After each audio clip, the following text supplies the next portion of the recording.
सीकर जिले के खाटू श्यामजी कस्बे में स्थित वृंदावन धाम धर्मशाला प्रांगण में बजाज फाउंडेशन के जमनालाल कनीराम बजाज ट्रस्ट की ओर से 4 अक्टूबर सुबह 10 बजे से 3 दिवसीय सुभाष पालेकर कृषि प्रशिक्षण शिविर आयोजित किया गया। किसानों के इस महासमागम में देश भर के 13 राज्यों से करीब 1000 किसानों ने भाग लिया। इस सम्मेलन और कृषि कार्यशाला का उद्घाटन शिक्षा एवं पंचायती राज मंत्री राजस्थान सरकार मदन दिलावर ने किया। मदन दिलावर ने कहा कि आधुनिक खेती करते करते धरती माता का स्वास्थ्य खराब हो गया। गौ माता का गोबर मूत्र ही धरती माता का स्वास्थ्य ठीक कर सकता है। गौ माता की आप कदर किया करो, बुचड़खाने तक मत जाने दो। अगर गाय बचेगी तो देश बचेगा। पर्यावरण में प्लास्टिक को धरती माता का शत्रु कहा गया है। प्लास्टिक से पर्यावरण प्रदूषण होता है, गाय खाकर मर जाती है। प्लास्टिक मुक्त अभियान पर जोर दिया। इस अवसर पर सुभाष पालेकर कृषि के अन्वेषक पद्मश्री डॉक्टर सुभाष पालेकर ने बताया कि सुभाष पालेकर कृषि का मूल सिद्धांत प्राकृतिक खेती को बढ़ावा देना है। प्राकृतिक वायु, पानी तथा जमीन में सभी आवश्यक पोषक तत्व प्रचुर मात्रा में उपलब्ध हैं। इसलिए फसल या पेड़ पौधों के लिए किसी भी बाहरी रासायनिक खाद की आवश्यकता नहीं है। ये प्राकृतिक खेती विधि मित्र कीट पतंगों की संख्या में वृद्धि एवं अनुकूल वातावरण का निर्माण कर फसलों को शत्रु कीट पतंगों एवं बीमारियों से सुरक्षित करती है। इस तरह किसी भी कीटनाशक या फफूंदनाशक की आवश्यकता समाप्त हो जाती है। इस अवसर पर स्वामी केशवानंद एग्रीकल्चरल यूनिवर्सिटी बीकानेर एवं जोधपुर के vice chancellor doctor Arun Kumar, NABARD के chief general manager Rajeev Siwach, कृषि आयुक्त सुश्री चिन्मयी गोपाल, भाजपा जिला अध्यक्ष कमल सिखवाल, पवन मोदी, भाजपा प्रत्याशी गजानंद कुमावत, जिला महामंत्री प्रभु सिंह गोगावास प्रतिष्ठित लोग उपस्थित रहे। सर, कृषि को लेकर अभी पालेकर सर ने कहा है कि दूध पर लेकर कहा कि कैल्शियम को लेकर सवाल उठाया था, लेकिन राजस्थान के स्कूल में दूध भी मिड डे मील के तौर पर दिया जा रहा है। क्या इस पर विचार किया जाएगा? देशी गाय का चाहिए, विदेशी का नहीं। जी सर, क्या इस विषय पर पालेकर जी की जो बात है उस पर विचार किया? हम कोशिश कर रहे हैं कि मिलेट्स की तरफ बढ़े, यानी श्री अन्न की तरफ बढ़े। ये सच है कि जो पाउडर आ रहा है दूध का, वो कितना पोषण घटाता होगा इसकी कोई गारंटी नहीं। और आपको पता होगा कि बाजरे में 37%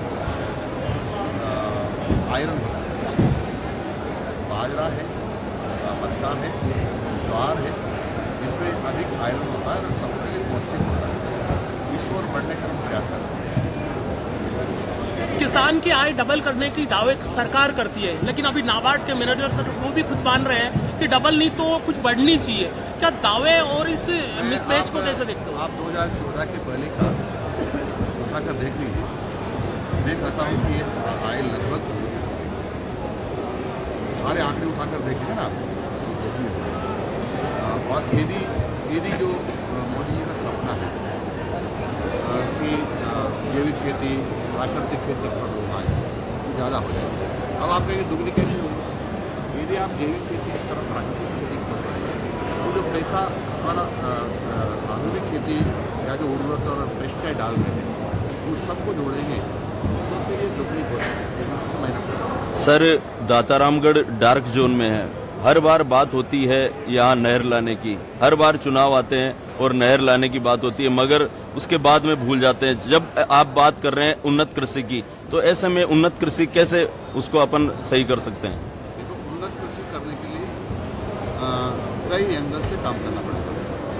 सिंचाई में पानी भी चाहिए, तो जल स्वावलंबन भी हमको जल का संचयन भी करना पड़ेगा।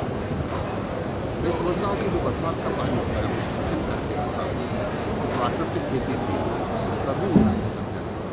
मैं ये नहीं कह रहा हूँ कि पानी नहीं आना चाहिए, दरअसल पानी भी आना चाहिए। उसके लिए राजस्थान सरकार सतत प्रयत्नशील है। इस तरह का जो ये कार्यशाला हो रही है इसके बारे में, क्योंकि यहाँ पर हम बात कर रहे हैं पानी के बारे में, हम खेती के बारे में भी बात कर रहे हैं, तो आपकी प्रतिक्रिया की किस तरह से ये चीज़ें ज़रूरी है आज के समाज में जहाँ पर इतना जो ग्लोबल वार्मिंग भी हो रही है? मैंने सारा बता दिया है आपको। और यदि नहीं करेंगे तो आपने अपनी बात सुना होगा कि पाकिस्तान और बांग्लादेश की सीमा पर 55 डिग्री टेम्परेचर, उन्होंने दिखा 53 डिग्री टेम्परेचर। तो यही हाल रहा तो हम जल्दी मर जाएंगे। और इसलिए हमको वृक्ष भी लगाना पड़ेगा, ये प्रदूषण से जो हो रहा है उसको समाप्त करना पड़ेगा और प्रदूषण समाप्त करने के लिए प्राकृतिक खेती की तरफ बढ़ना पड़ेगा। और मैंने कहा कि गौ माता सबको जीवन देने वाली है, जगत जननी है। और मेरी जानकारी के अनुसार 24 आवर्स यानी 24 घंटे कोई ऑक्सीजन देती है, कोई प्राणी देता है, उसका नाम है गौ माता। ऐसा कोई प्राणी के बारे में नहीं सुना, हो सकता मैं गलत हूँ, लेकिन 24 आवर्स ऑक्सीजन गौ माता देती है। उसको मैंने डंडे मार कर निकाल दिया। गौ माता को पालना पड़ेगा, उनकी संख्या को बढ़ाना पड़ेगा और सर्वश्रेष्ठ खाद मरने के बाद भी देखी जाती है। यदि गौ माता को कुछ घंटे में हम छाड़ देते हैं और ये 6 महीने के बाद निकालते हैं, तो मेरा मानना ऐसा है कि विश्व का सर्वश्रेष्ठ खाद है, सर्वश्रेष्ठ खाद है, मेरा ऐसा मानना है। ज़्यादा तो कोई आप बता सकते, मुझे कोई जानकारी नहीं, लेकिन गौ माता को मरने के बाद भी यदि हम काट देते हैं और कुछ 6 महीने के बाद निकाल खेत में डालते हैं तो सर्वश्रेष्ठ खाद है। पालेकर सर, मैं आपसे जानना चाह रहा हूँ, अब अभी आपने एक चिंता जाहिर करी थी पूरी दूध को लेकर भी करी थी, और जो विशेष तौर पर है बच्चों को प्रकाश है मूलभूत, आपने उसको आधार बताया था। लेकिन आज भी कई संस्थाएं, कई स्कूल है, कई ऐसी संस्थाएं हैं जहां पर पर्याप्त मात्रा में भवन भी नहीं है, रोशनी भी नहीं है और हवा भी नहीं है। तो इस मूलभूत ढांचे को आप सरकार को कैसे समझा पाओगे, या सरकार आपकी बात पर अगर संज्ञान नहीं लेती है तो आप किस तरह से सरकार तो ध्यान आकर्षित करते हो? हम सरकार से लगातार चर्चा कर रहे हैं कि बच्चों का खेलकूद का अधिकार है, सूरज की रोशनी उनको मिलनी चाहिए। लेकिन हम देख रहे हैं कि सुबह से शाम तक बच्चा ट्यूशन और स्कूल में होता है, और जो पढ़ता है वो हाँ, कोई नहीं, जो पढ़ता है वो भी उसके आयु बनाने के लिए कोई कारण नहीं बताता। इसलिए शिक्षा की जो व्यवस्था है पूरी बदलनी चाहिए। बच्चों को सूरज की रोशनी नहीं मिलती तो विटामिन डी नहीं मिलता, विटामिन डी नहीं मिलता तो कैसे जिएगा। कैल्शियम दूध से कम मिलता है, लेकिन जो हमारा मंडुआ है फिंगर मिलेट, उससे सबसे ज़्यादा कैल्शियम मिलता है। तो दोपहर के खाने में मिलेट का अंतर्भाह हो, बाजरे का हो, जिससे उसको सब कैल्शियम सभी तत्व मिल जाएंगे। लेकिन उसका जो जन्मसिद्ध अधिकार है कि मातृभाषा में शिक्षा वो नहीं मिल रही है, ये गलत हो रहा है। उल्टा अंग्रेजी पढ़ाया जा रहा है छोटे छोटे बच्चों को। जब तक अंग्रेजी पढ़ना बंद नहीं होगा प्राथमिक शिक्षा तक, उसका जन्मसिद्ध अधिकार उनको मिल गया, नहीं तो बच्चों की सुरक्षा नहीं होगी, उसका बालिकाधिकार उसको दोबारा वापस करना ही पड़ेगा। इसलिए नर्सरी में जो इंग्लिश सिखाया जाता है बच्चों को, उसको बंदी लगनी चाहिए और मातृभाषा में केवल शिक्षा पाओ, ऐसा मेरा मानना है।